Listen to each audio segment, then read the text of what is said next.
You see, the media wants you only focused on ICE, on Trump, or on one new soundbite they come up with for the week. But the real story isn't even about immigration. It's about who the law protects now and who it doesn't. Somalians ain't our people. They told them Somalians don't fuck with us when they came up here.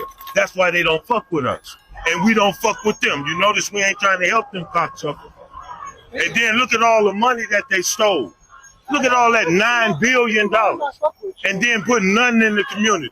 Fuck them Somalians. It's just like George Floyd. His stupid ass family got $20 million and they didn't even build a community in the city. They just left with the money. Fuck George Floyd too. Put all that shit on to whatever you filming, put that shit out there, because that's how it go.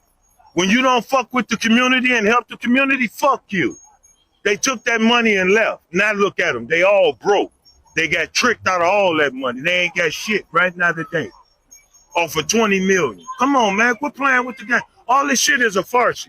Somalians ain't our people. Notice something. No script, no agenda.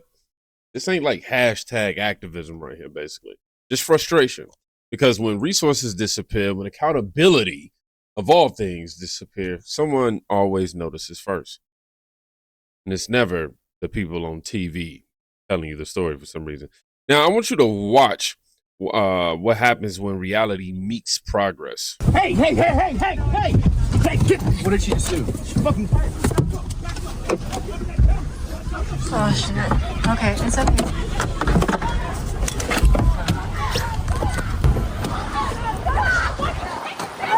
She took next camera.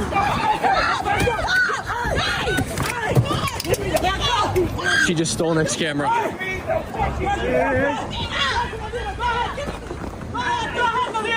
Let's get her. No, get in the camera!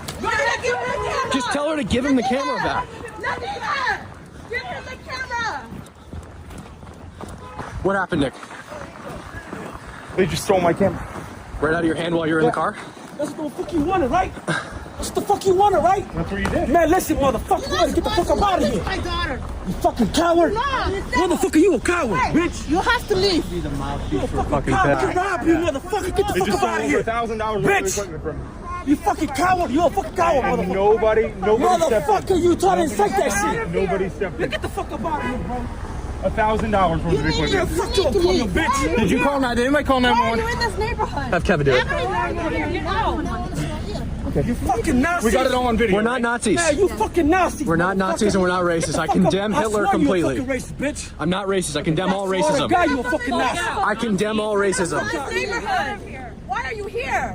We were driving through and we got followed. You guys followed us. No, we're following you because who are you? It doesn't matter. How do you say no, and then answer yes? In real life, that in real life pisses me off. Like it might be toxic. We're allowed to be here. It's the United States of America. Why do we have to leave? What? We're not leaving till we get the camera. You want us to leave? Give us the camera. Call your friend, get the camera back, and we'll leave. Who took the camera? You want to scream racism, but yet you're treating him like this. Why? Why? Racism can go both ways. You've been talking about 2 hours fucking recording. You guys were... Yep. Yeah, one person that made sense out of all that. But this moment right here matters more than people think. Crime happened in public, on camera. No mystery. But when you look closer, nobody helps. Nobody try to intervene at all. Not because they can't, but because they've already decided who the rules don't apply to. Yeah, told y'all, just follow me on this one. And then comes the part that changes everything. We have a ton of calls stacked that we have to answer. So, I mean... I don't have a time frame for you, but my point is you guys need to not be in this area. I mean, I can't tell you have to leave, but if we're getting calls, you guys are harassing people. But driving around is not harassing it. We were the ones being harassed. And 100%. If that's fine. I'm just saying if it rises to that level, because they're saying you guys are. Well, that's the other thing about us too. Is like we're journalists. Like people are trying to intimidate us out of here for doing our first. I know, but we don't need this stuff to keep happening. I get it. The level of hostility, obviously, it's not going to go away.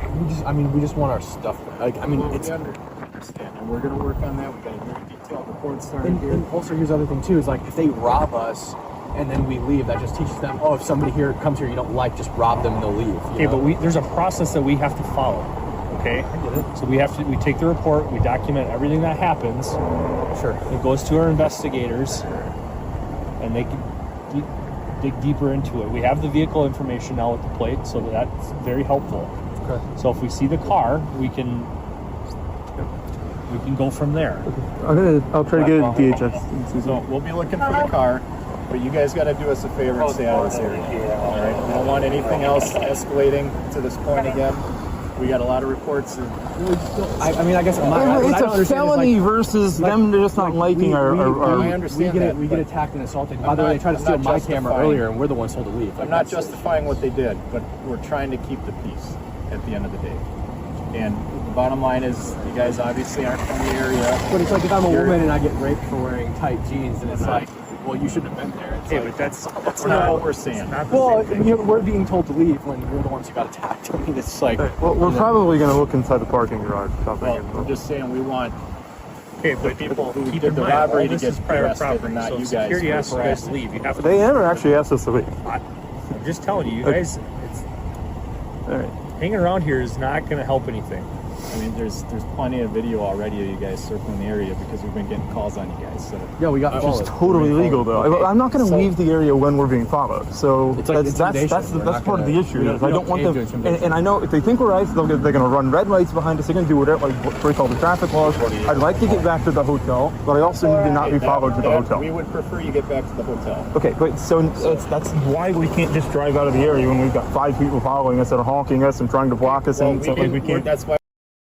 Yep, this is the flip right here, y'all.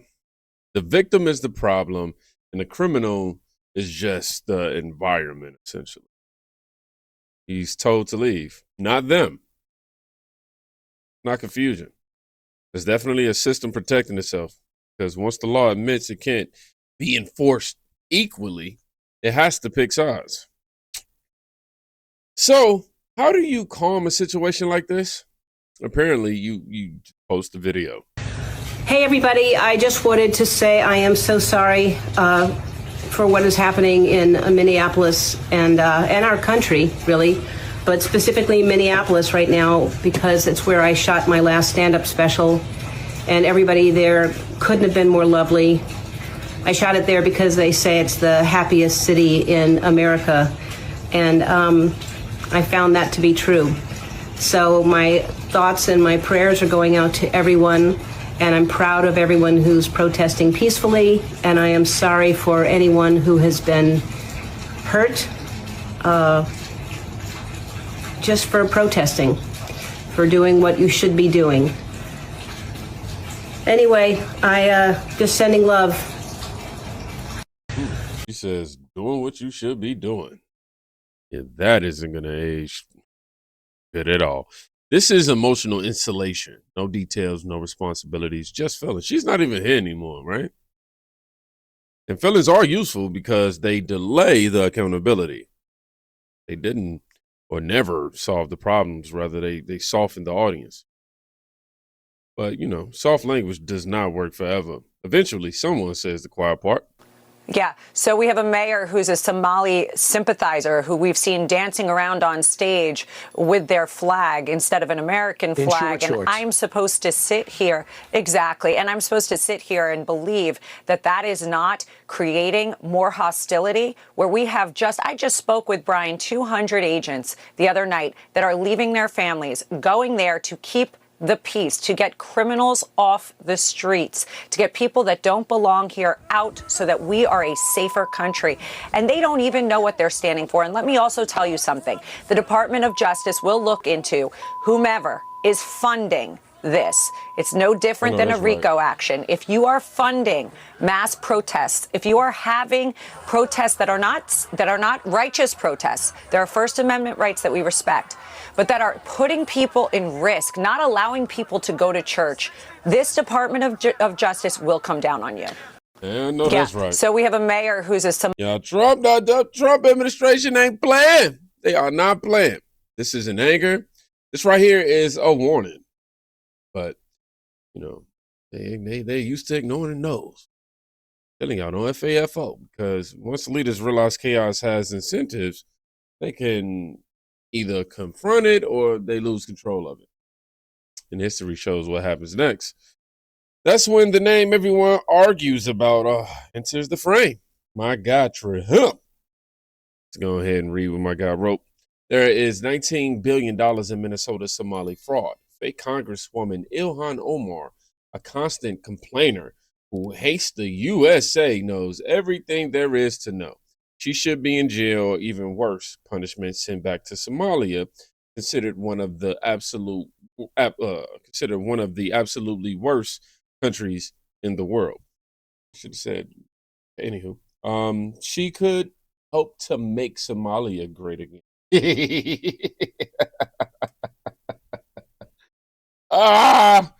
Trump had to troll her like that at the end.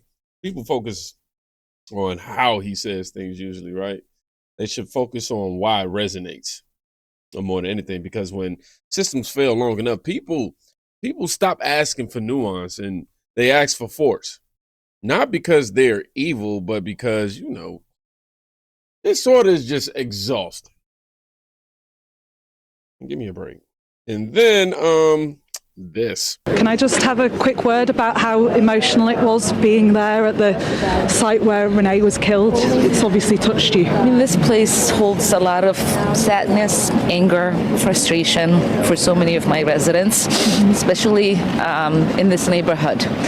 Not only have they gone through the killing of George Floyd, Annunciation Church shooting of our innocent children, and now we have a mother who was shot in the face on broad daylight.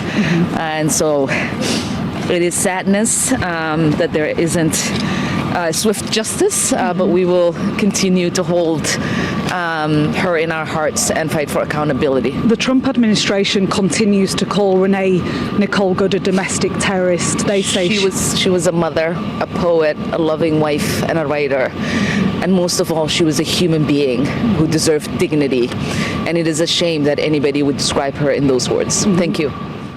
The good old inversion, right? That's what we're going to call this. This is what things get invert, right?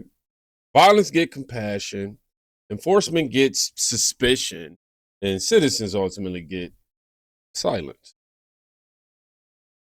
And silence is dangerous because silence tells people, you know, they're on their own now, basically.